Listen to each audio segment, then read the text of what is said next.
Tema kita ialah jadilah sahabat bagi semua orang. Saya kutip persis dari Injil Yohanes pasal 15 ayat 14 sampai ayat yang ke-15. Injil Yohanes pasal 15 ayat 14 sampai ayat yang ke-15. Kamu adalah sahabatku jikalau kamu berbuat apa yang kuperintahkan kepadamu. Aku tidak menyebut kamu lagi hamba, sebab hamba tidak tahu apa yang diperbuat oleh tuannya.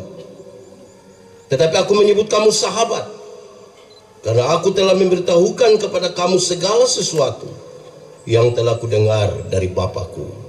Demikian firman Tuhan. Berbahagialah orang mendengar firman Allah dan memelihara dalam hidupnya. Haleluya.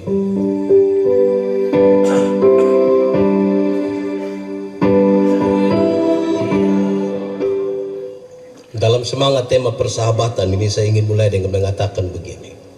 Saudara-saudara, seperti sekolah, persahabatan itu pun bertingkat-tingkat. Nanti sebentar kita bisa isi kita di tingkat berapa. Yang paling rendah TK. Lihat anak-anak TK kalau bersahabat, lari sama-sama, bermain sama-sama, heboh sama-sama, semuanya mereka sama-sama. Tapi kalau sebentar kita tanya, Adi, itu Adi pun teman? Iya. Dia pun nama siapa? Tahu? Itu anak TK. Sama-sama tapi tidak saling kenal satu dengan yang lain. Orang dewasa ada seperti itu, kok tidak? Banyak. Apalagi kalau dia punya akun Facebook ada 2. Apalagi kalau satu nama asli, satu nama palsu. Di dunia maya mereka kelihatan akrab sekali, saling like, saling komen. Tapi di dunia nyata, biar duduk bersebelahan sama seperti tidak saling kenal satu dengan yang lain. Di Rote ada yang begitu? Oh ada. Itu TK, itu tingkatan. SD, coba lihat anak-anak SD kalau bersahabat, nama sudah kenal. Kalau di kampung ke sekolah sama-sama, pulang juga sama-sama, ke kantin sama-sama, semuanya mereka sama-sama. Tapi jangan coba-coba buat salah dia. Berani buat salah dia pakai bahasa Kupang, dia akan bilang kespulang beta penggula-gula. Pernah kasih apa, dia catat di buku Al-Hayat. Pas salah dia minta kembali. Di Rote ada, itu yang fam apa dong itu? Bahaya itu. SMP, anak SMP itu kalau bersahabat menarik. Anda hanya akan disebut sahabat yang baik di SMP kalau, tolong catat kasih ya, tolong kerja PR. Kalau guru tanya kasih tahu yang saya sakit ya, asas manfaat yang dia pakai dalam persahabatan. Senang dia ada, susah dia tidak ada. Di Rote ada, dia ada di sini. Itu anak SMP itu bersahabat. Anak SMA kalau bersahabat menarik. Anak-anak SMA itu kalau mereka bersahabat itu luar biasa. Kenapa saudara-saudara? Setiap saat hanya ingin ketemu, setiap saat. Di sekolah sudah ketemu, pulang ke rumah, makan cepat-cepat, mandi cepat-cepat, mau ketemu lagi. Kalau orang tua tanya, di mana? Kerja tugas, Bang. Grup-grup WA yang paling heboh di dunia adalah grup WA anak SMA, termasuk alumni SMA. Alumni SMA satu loba lain itu mau ketemu tiap hari. Reuni apa yang terlalu? Di Rote juga ada ya? Kuliah. Coba lihat anak-anak kuliah bersahabat. Ini luar biasa. Susah sama-sama, senang juga sama-sama. Bahkan makanan mereka juga sama. Super mie. Saking akrabnya mereka bisa baku tukar celana itu. Itu biar tidak lulus semua mata kuliah, tapi kalau demo, don dua paling depan. Di Rote ada. Tahu alumni mana itu? Nanti setelah kuliah, ketika saudara menikah, saudara-saudara, persahabatan itu selalu akan memberi pilihan. Saudara silakan punya sahabat akrab, tapi setelah menikah pasti berubah. Yang belum menikah tidak usah renungkan, karena nanti menikah dulu baru saudara bisa tahu di perubahan. Kalau sudah menikah yang ibu-ibu itu, kalau kita janji, "Boy, ketemu kau di sabar dulu." Kenapa? Sibuk? Tidak. Lalu saya kasih tahu sepupu suami dulu. Kasih tahu saja ini teman lama. Sepupu suami tidak bisa. Tidak bisa bagaimana? Sepupu suami itu kita baru ketemu teman barang 20 menit. Tiba-tiba dia SMS, tiba-tiba dia WA. Kalimatnya sepotong saja. Tidur di situ.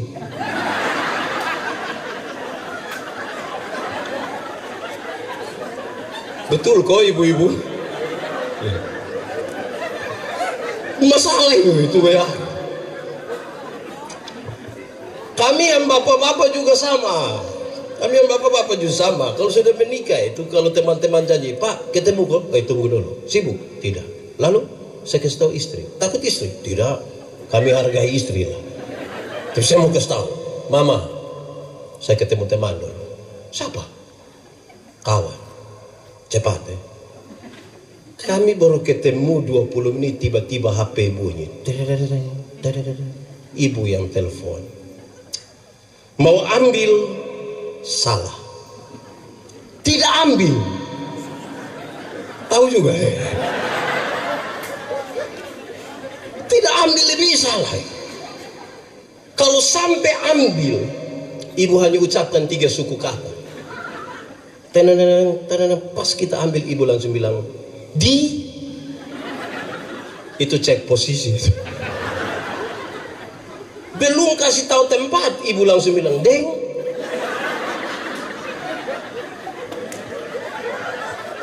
Siapa tahu ada mantan di situ.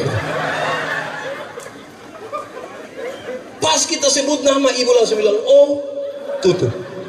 Hanya 3 suku kata. Kalau masih ingat silakan. Deng, oh. Tapi itu kekuatannya sama dengan bersedia, siap, ya. Tidak pulang itu masalah itu. Saudara, yang paling tinggi itu ini. Yang paling tinggi itu. Hiduplah sebagai sahabat bagi semua orang. Kenapa? Karena untuk menjadi sahabat dengan semua orang, saudara harus selesai dengan dirimu. Kalau belum selesai dengan dirimu, saudara belum bisa menjadi sahabat bagi semua orang. Kalau masih tukang tersinggung, jangan bersahabat dengan semua orang. Kalau masih suka makan puji, di roti ada. Itu sulit bersahabat dengan semua orang. Kalau masih suka iri hati, sulit. Iri hati iya. Lebih baik saya rugi, asal engkau rugi lebih banyak, daripada saya untung, tapi engkau untung lebih banyak.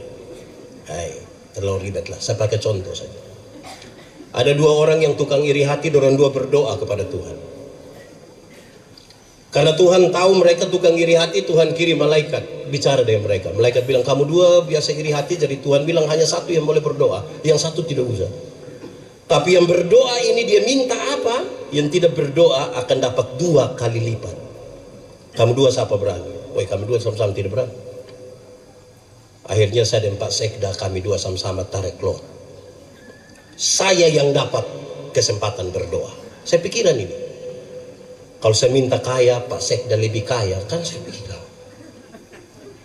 Akhirnya saya berdoa, "Tuhan, kasih saya mata buta 1 Tuhan." Kalau saya mata buta 1, Pak Sekda buta berapa?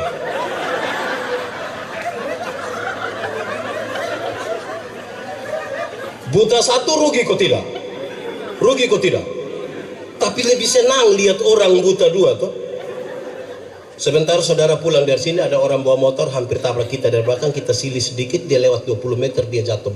Kita bilang apa? Mampus.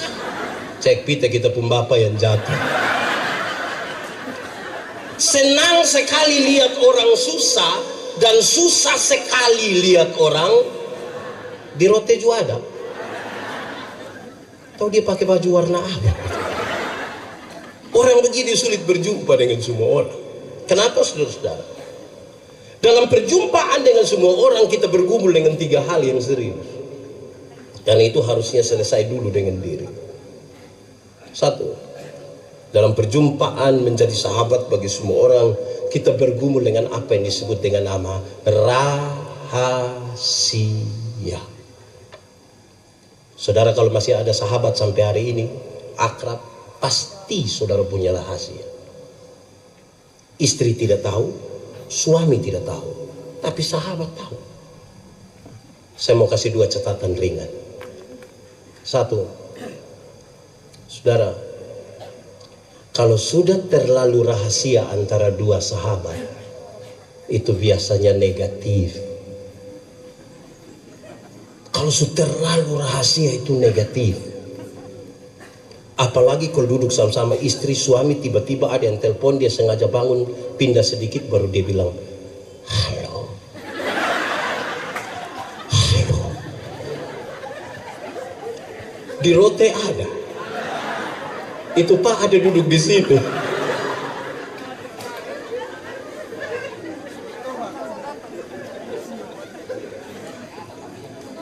Kedua, saudara-saudara, saya ingin sampaikan kepada saudara bahwa menjaga rahasia itu susahnya minta ampun.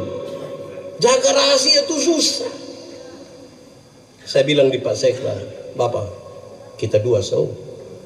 Pak Sekda kasih tahu 1 pegawai, kita 2 so. Itu pegawai kasih tahu dia kawan ya, kita dan kita saya. Lama-lama satu rotendau tahu. Hati-hati deh rahasia. Saudara, apalagi kalau sahabat kita tidak bisa jaga rahasia. Saya lihat ibu-ibu ini cantik sekali, pakai pakaian hari ini megah, enak dilihat. Terus kalau dia berdiri di muka terus kita bilang, wih cantik ya, modis, bagus. Kalau sahabatnya ada di sebelah dan tidak bisa jaga rahasia, dia bilang, jangan lihat begitu. Kenapa? Belum lunas.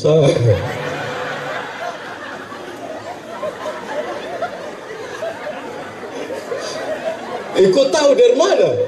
Waktu beli itu kita sama-sama. Tapi ibu-ibu puluh semua yang ini dong.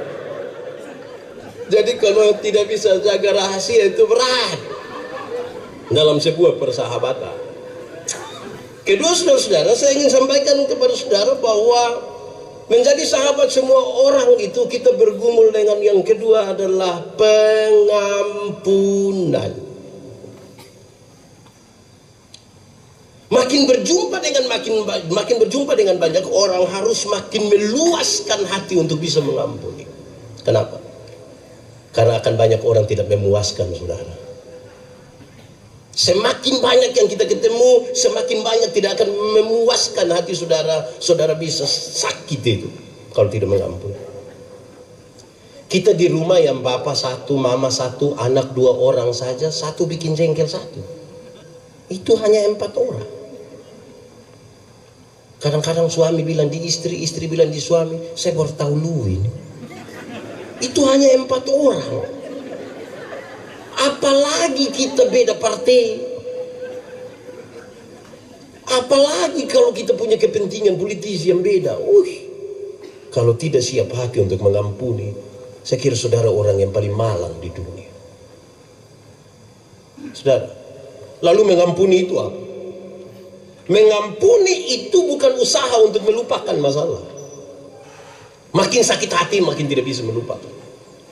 Lalu mengampuni Allah, membebaskan diri, menyambut itu orang, menyambut kesalahannya sambil siap hati besok dia bikin kesalahan baru.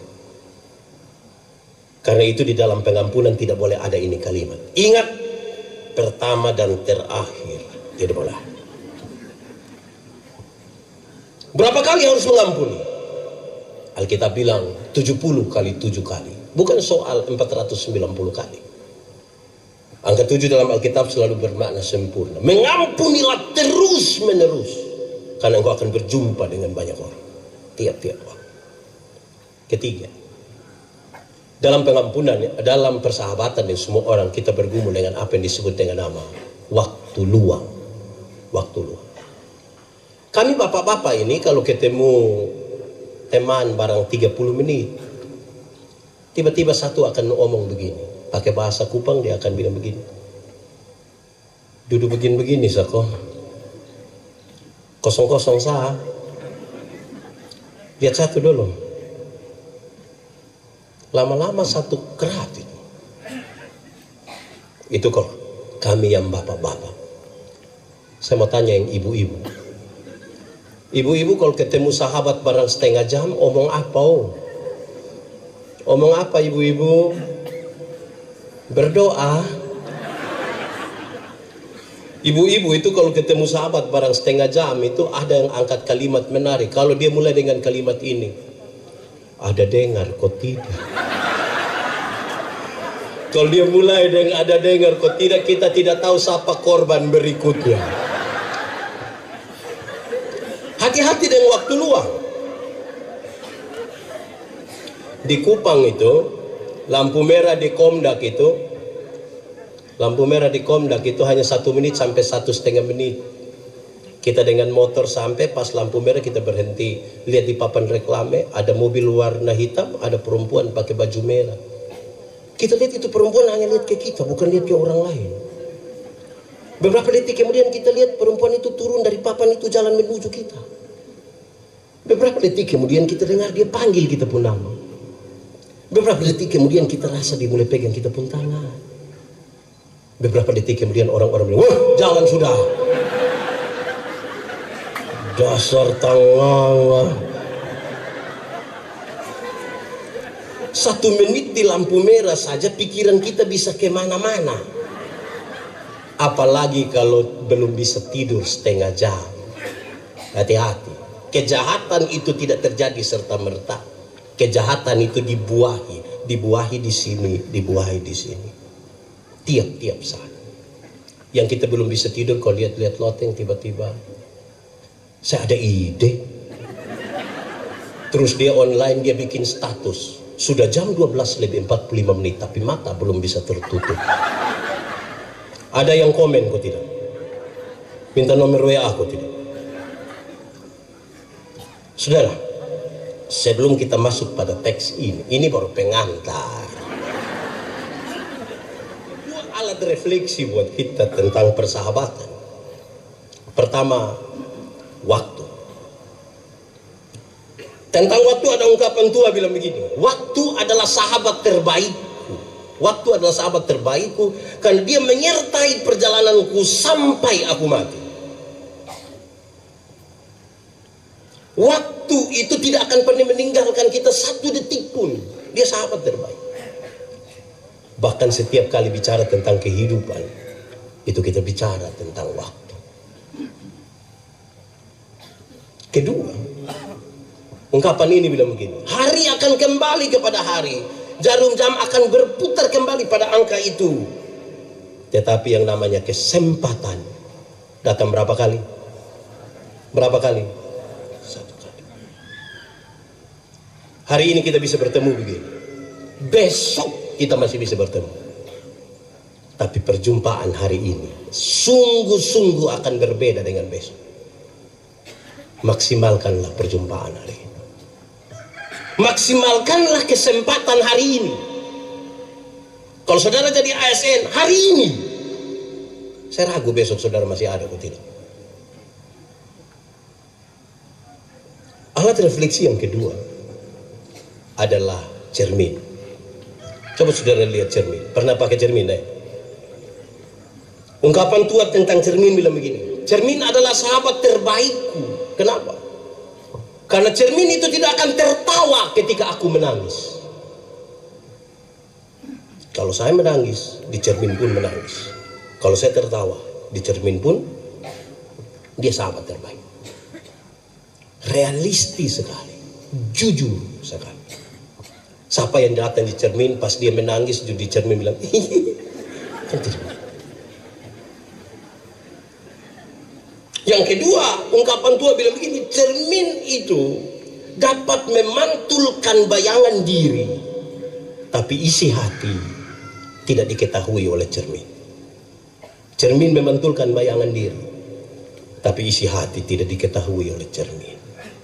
Kritiknya ialah, berapa kali kita berjumpa dalam kepalsuan, berapa kali kita tipu. Sebenarnya kita tidak suka dia, tapi ketemu dia sengaja. Karena itu saya ingin katakan, tidak semua senyum tulus.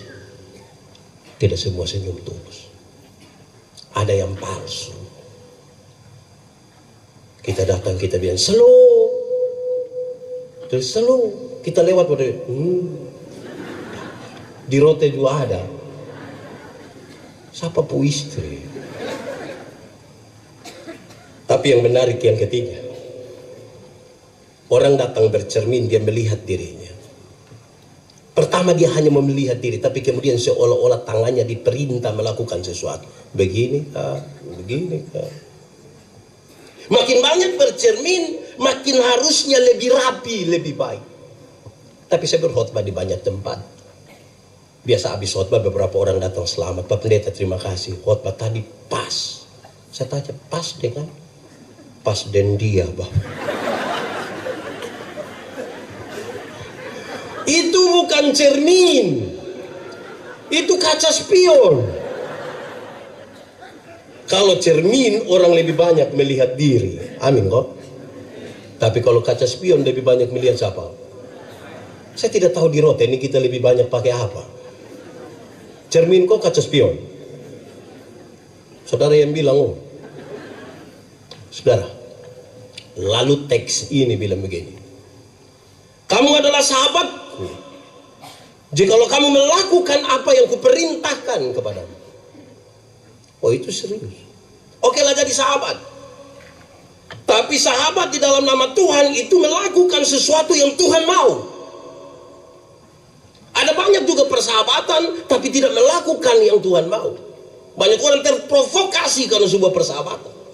Banyak orang menjatuhkan dirinya karena persahabatan. Persahabatan yang melakukan kehendak Allah disebut sahabat. Persahabatan yang tidak melakukan kehendak Allah, dia pun nama komplotan. Yang melakukan kehendak Allah itu urusannya dengan Tuhan. Yang komplotan itu urusannya dengan Pak Kapolres. Saya ingin pakai contoh. Contoh ini saya bicara di mana-mana, tapi biar menolong kita memahami teks ini. Yohanes 14 ayat 12 dia bilang begini. Barang siapa percaya kepadaku, melakukan pekerjaan-pekerjaan yang aku lakukan. Jadi kalau orang mengaku percaya kepada Tuhan, dia melakukan apa yang Tuhan lakukan. Biasa saya pakai dua contoh ini. Satu, ada satu waktu Yesus urus seorang perempuan berzina yang kena tangkap. Supaya kalau di Rotendao ada yang berzina, nah, urus pakai cara Yesus. Ketika perempuan ini ditangkap, mereka bawa kepada Yesus. Menurut hukum setempat, dia harus dilempar dengan batu sampai mati. Yesus bilang begini, siapa rasa diri tidak berdosa, nah silakan angkat batu lempar duluan. Ada yang lempar? Dom pulang semua. Yesus tanya, dorang di mana? Su pulang, Bang. Yesus bilang, hah, engkau pergilah dan jangan berbuat dosa lagi. Kalimat itu menunjukkan Yesus tidak kompromi dengan dosa. Dosa tetap dosa. Tetapi kepada perempuan pendosa ini Yesus beri kesempatan baru. Bahwa masa lalu tidak bisa dirubah. Oke. Tapi masa depan masih bisa dirancang.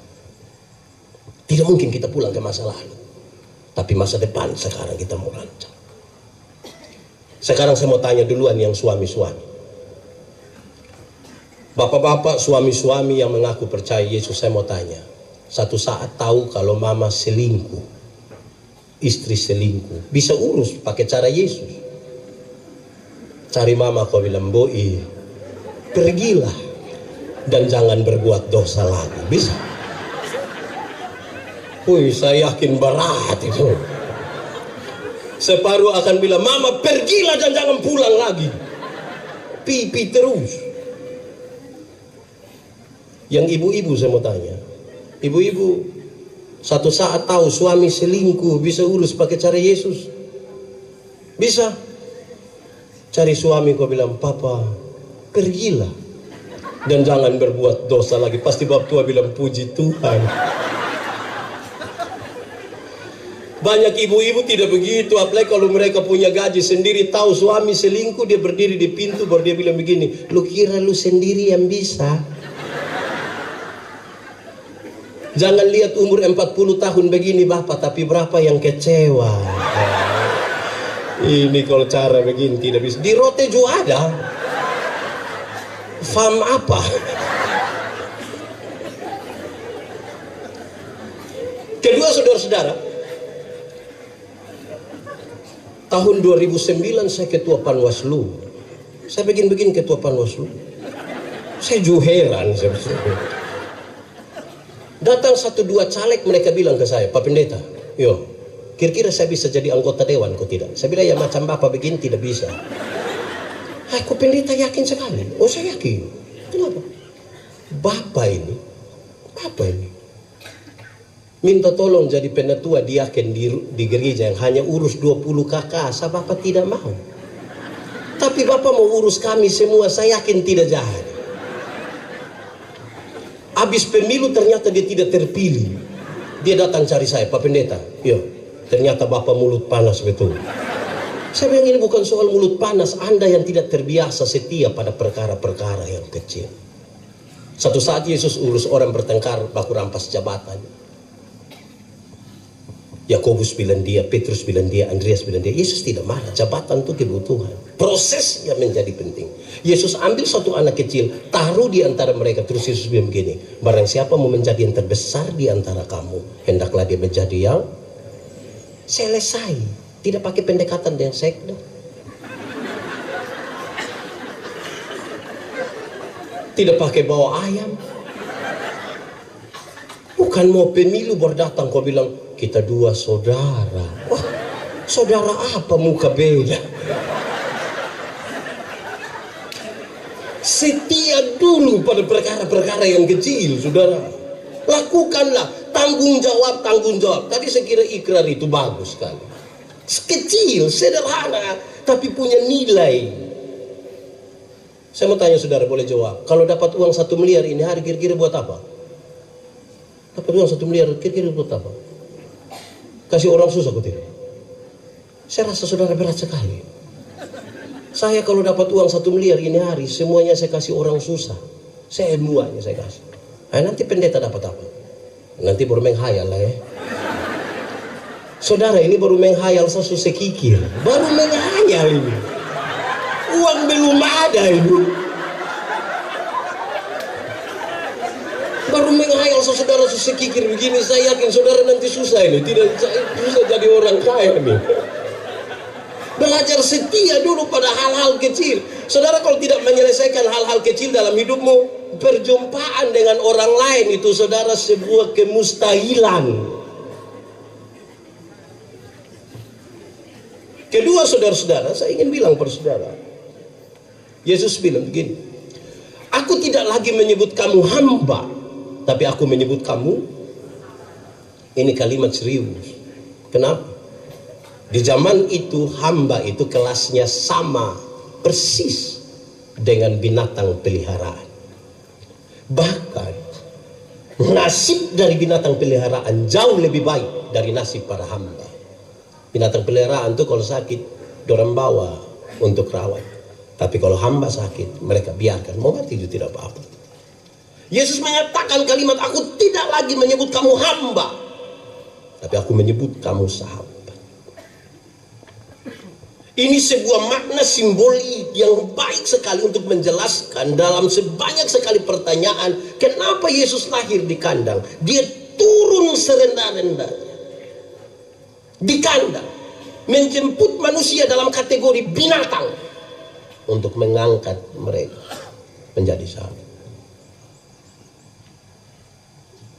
Persahabatan itu mengangkat, bukan menjatuhkan. Membuat sukses sebuah persahabatan. Dan karena itu saudara saudara, kalimat ini menjadi serius. Untuk menegur kesalahanmu, aku tidak harus menjadi musuh. Tidak usah. Saudara mau oposisi silakan, tapi persahabatan jauh lebih kuat dari itu. Karena seorang sahabat akan ada di setiap waktu, menegur sekalipun.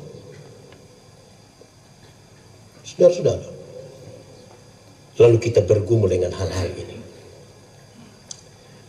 Ternyata untuk sebuah persahabatan, orang harus berani menerima perbedaan-perbedaan. Kalau tidak mampu menerima perbedaan-perbedaan, saudara, sulit membangun urusan dengan semua orang.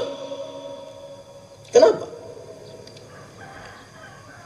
Ketika Tuhan menciptakan manusia laki-laki dan perempuan, Dia tidak saja membedakan mereka atas jenis kelamin saja, tidak. Tapi ada beberapa pola yang sengaja dibiarkan untuk manusia mengelolanya menjadi sebuah sukacita. Satu, soal pola berpikir. Kami yang bapak-bapak ini, yang suami-suami ini cenderung lebih banyak berpikir yang masuk akal saja. Makanya yang bapak-bapak kalau bicara selalu bilang begini, saya pikir.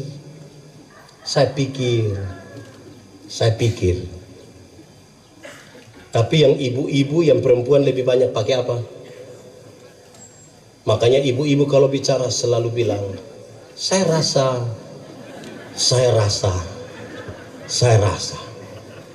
Nah, saudara bayangkan hidup bertahun-tahun baru satu hanya saya pikir, satu hanya saya rasa. Mau kerja sama apa? Hidup yang maju itu, saudara-saudara, hari ini kalau kita mensyukuri 1 tahun kepemimpinan Bupati, Wakil Bupati, dengan semua ornamen di kabupaten ini, harus salah satu bagian refleksi kita adalah apakah kita mampu untuk mengelola apa yang dipikirkan dan apa yang dirasa atau tidak, menjembataninya dengan baik. Hidup tidak bisa pakai yang logis saja, tidak bisa. Penyeimbangnya adalah perasaan. Hidup juga tidak bisa hanya pakai perasaan saja, tidak bisa. Penyeimbangnya adalah, kira-kira 4 tahun lalu Sekuan Kota Kupang bikin Natal di Tablolong. Saya diminta berkhotbah. Saya pergi pakai batik sutra mahal, beli di Jakarta, kredit. Sampai sana Tablolong begitu luas dan manusia begitu banyak, hanya saya sendiri yang pakai batik. Beberapa ibu yang kenal saya dan Pak Pendeta, berasa. Saya bilang, berasa apa? Di pantai juga Bapak pakai batik. Terus saya bilang, saya pikir hidup memang tidak bisa pakai yang dipikir saja. Saudara bicara silakan, paling masuk akal silakan, tapi kalau saudara tidak pakai penyeimbang dan perasaan. Ada banyak orang sudah bisa bicara banyak, hebat malah, tapi kalau ini kosong, sulit. Karena ruang itu bukan ruang materi, ruang rasa. Saudara bayangkan kalau ruang ini kosong, saudara ketemu satu orang dan jengkel itu, mengerikan. Tiap hari dia pemuka saya yang ada di situ, dia pukul, stres. Kedua, soal pola kerja. Yang laki-laki itu cenderung pekerja tunggal. Kami yang bapak-bapak ini hanya pergi ke kantor saja. Tapi kalau kami pulang, kami kira kami sudah kerja seluruh dunia dan segala isinya. Kalau bapak-bapak itu sempat koko ademea barang 1 jam, dia rasa kepun berjasa. Istri pulang dia bilang, mama tolong gendong ade dulu. Papa pilih mana? Saya pilih teman dong. Kok kasih kita sendiri? Kok tadi saya suka koko ade tuh 1 jam. Karena polanya tunggal. Beda dengan ibu-ibu. Ibu-ibu itu bangun pagi itu bisa langsung masak, bisa langsung setrika, siap anak-anak sekolah, siap bapak-bapak pergi ke kantor, siap makan, siap minum sambil foto, bikin status, semua. Saya kadang-kadang pusing, dong tangan berapa ini?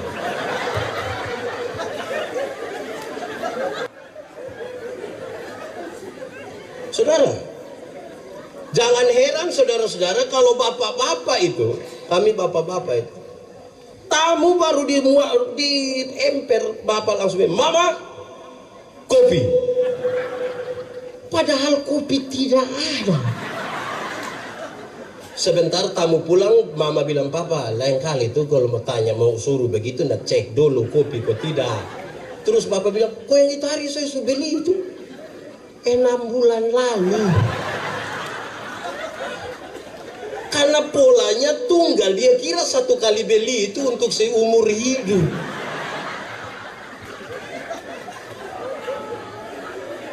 Pola ini untuk dikelola. Jadi Tuhan kasih beda-beda tuh baik. Jangan tak ceke dengan itu perbedaan.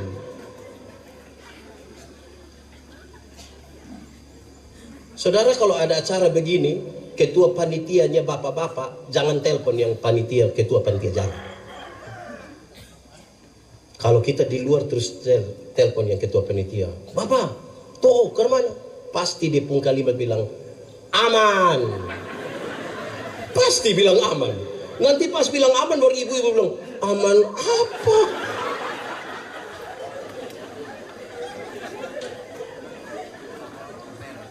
Ibu-ibu tuh lebih detail. Kita kira kalau buat habis tank semua aman. Kerja masih banyak. Jadi jangan bicara sesuatu yang logis, kemudian kita kira persoalan selesai. Yang detail belum. Yang detail belum. Detail itu serius. Ketiga, soal komunikasi. Laki-laki itu cenderung pendiam. Sebuah penelitian bilang seorang laki-laki kalau bicara satu hari kira-kira 7.000 kata. Berapa ribu? 7.000. Tapi seorang perempuan kalau bicara satu hari minimal sekurang-kurangnya 21.000 kata. Bapak 7.000, mama berapa? Pagi-pagi bapak supi kantor, anak-anak semua supi sekolah. Terus mama mau 21.000 dan siapa? Aneh. Makasih. Bapak biasa pulang kantor jam berapa? Jam 2. Mama rencana mau kasih keluar yang 3.000. Mama sambut di pintu. Mama bilang, "Pak." Terus bapak bilang, "Hah? Di kantor tadi baik." Terus papa bilang, "Lu kepala kantor." Kalau pola komunikasi kita macam begini, saudara-saudara, jangan heran kalau satu saat ketika kita pulang itu mama ada di tetangga dong sambil tede-tede kutu itu kasih habis yang 21.000. Menara Babel itu tidak selesai dibangun bukan karena kurang uang, bukan karena kurang materi, bukan karena kurang tenaga kerja, hanya karena terputusnya komunikasi di antara mereka. Kalau saudara tidak mampu membangun komunikasi yang baik, saudara bukan sahabat yang baik, saudara lawan. Saudara hanya sekedar mencari-cari kesalahan. Tempat terbaik adalah apa? Pesta, meja makan, acara seperti ini. Duduklah bersama-sama. Rumah tangga tuh kalau duduk bersama-sama tuh menari. Di meja makan bapak tanya mama, "Mama, yo, kenapa ini sayur garam semua?" Terus mama bilang, "Aduh pak, minta maaf, saya terlalu ingat papa tadi. Jadi saya kira papa garam nih yang saya angkat taruh-taruh." Yang penting komunikasi itu, jangan. Di meja makan itulah kesempatan tanya yang anak-anak, tanya yang laki-laki. Laki-laki, di sekolah tadi dapat berapa?" "Saya dapat 9 bapak." "Loh, sama kayak lu pembakar." Tanya yang nona, "Nona, di sekolah dapat berapa kan?" "Aduh bapak, matematika susah kok, saya dapat 3 bapak." "Aduh, lu sama kayak lu pemama pun keluar." Tapi komunikasi itu menjadi penting. Saya bayangkan kalau kerja dari berbagai-bagai dinas segala macam yang ada di kabupaten bersama-sama dengan ini anggota dewan, kalau komunikasinya buruk, saudara membangun apa di Rotendao? Pilihlah kalimat-kalimat yang positif dengan maksud yang positif untuk komunikasi. Pilihlah kalimat-kalimat yang positif dengan maksud yang positif, karena semua kalimat positif itu belum tentu maksud baik. Tagal istri gue juga kita bilang, mama sayang dari mana? Saya di sini. Maksudnya kok dari jauh saya suka kelihatan. Kalimat positif, maksudnya juga tidak baik. Masa kok dari jauh saya suka kelihatan? Lu maksud apa?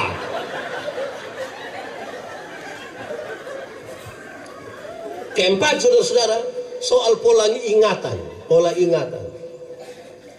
Laki-laki itu cenderung cepat lupa.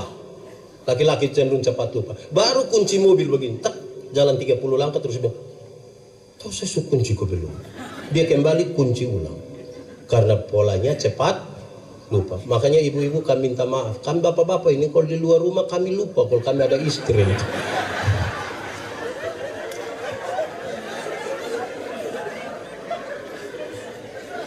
Maksudnya yang tugas-tugas dinas luar. Kadang-kadang maksudnya kami cerita dengan kawan dong sampai lupa kalau mama ada tunggu di rumah. Jangan terlalu negatif juga lah. Itu beda dengan ibu-ibu. Ibu-ibu itu ingatannya tajam sekali, setajam silet. Ibu-ibu itu kalau ada suami bilang begini, orang ke saya tidak pernah marah saya pu istri, pasti yang protes dia pu istri. Tidak pernah apa? Terus kita bilang, mama ya memang tidak pernah. Mama itu bilang, pernah. Yang mana? Yang itu hari. Itu hari mana? Yang tahun 1900 itu dia ngomong. Jangan coba-coba bikin salah-salah deh ibu-ibu. Jangan coba-coba pinjam di pun Tupperware. Dia ingat itu goresan berapa itu dia tahu.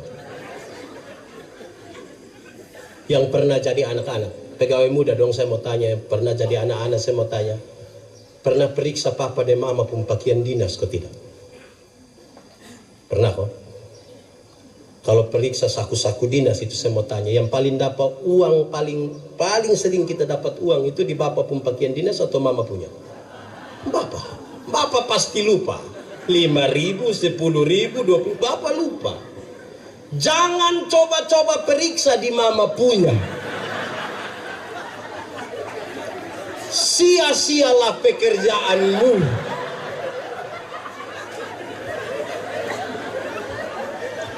Dalam hal ini mama-mama pakai ayat Alkitab. Di mana hartamu berada, di situ juga hati. Saudara, lalu bagaimana sekarang kita mengelola perbedaan yang sengaja dibiarkan? Saya suka bilang di mana-mana, saudara. Kelolalah perbedaan itu seperti makan kolak. Tahu kolak? Pernah makan kolak? Nah, kolak terdiri dari apa? Dari apa? Ubi, pisang, santan, gula. Sujadi dia nama? Waktu sujadi kolak kita makan pisang masih rasa pisang kok tidak? Masih. Tapi ada cita rasa baru yang ditambahkan sebagai bagian dari sebuah kebersamaan. Tidak ada upaya untuk saling menghilangkan satu dengan yang lain. Tapi bisa berkumpul bersama-sama di satu tempat yang dipunama panci. Bukan saya mau makan kolak dan saya makan ubi di sana. Habis pindah pi makan pisang di sana. Pindah lagi pi minum santan di sana. Baru terakhir datang duduk di atas kompor di sini.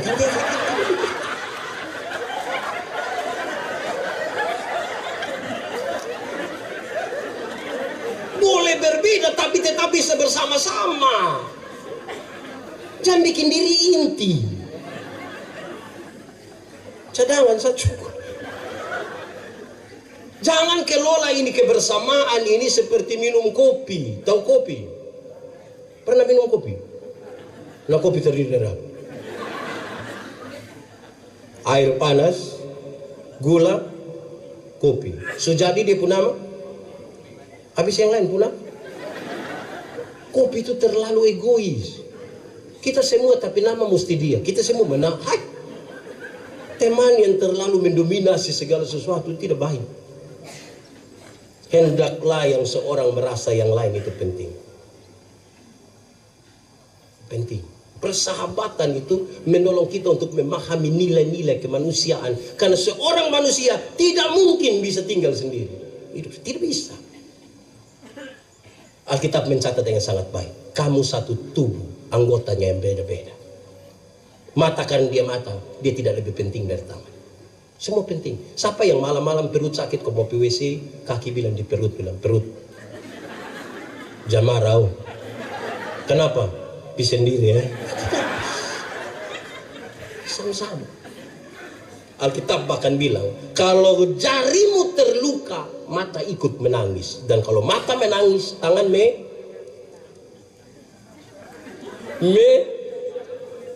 melap. Sudahlah, yang penting saudara mengertilah. Supaya semua orang menjadi penting. Jangan abaikan orang lain. Jangan abaikan orang lain. Karena saudara tahu, semua yang menjadi rutinitas akan berakhir. Tapi persahabatan tidak akan pernah berakhir kalau kita keluar dengan baik. Saya akhiri khotbah ini dengan satu kisah kecil. Seorang pendeta mau pergi pelayanan pakai motor, jalan-jalan di ban motor pecah. Pecah bukan kentut, pecah. Ada orang tambal ban di situ, puji Tuhan. Ditolong tambal ban, tolong. Cepat orang tunggu saya mau pelayan. Ini anak juga kerja cepat. Kurang dari 10 menit selesai. Bapak sudah. Oke baik, terima kasih adik. Saya jalan, orang tunggu saya. Baru jalan 10 meter, ban pecah lagi. Pendeta ini marah. Kerja macam apa? Kerja macam begini nih yang saya pemban pijat terus, bagaimana pelayan? Dukirin pelayanan baik, gampang. Ini anak yang tambal ban jawab, dia bilang begini, Bapak pekerja saya yang penting. Yang saya pun ini tidak penting. Saya pun tidak penting, ini Bapak pemban pecah terus. Karena itu duduk diam-diam di situ kok saya kerja. Saya berharap saudara menangkap sesuatu dari pesannya. Tuhan memberkati.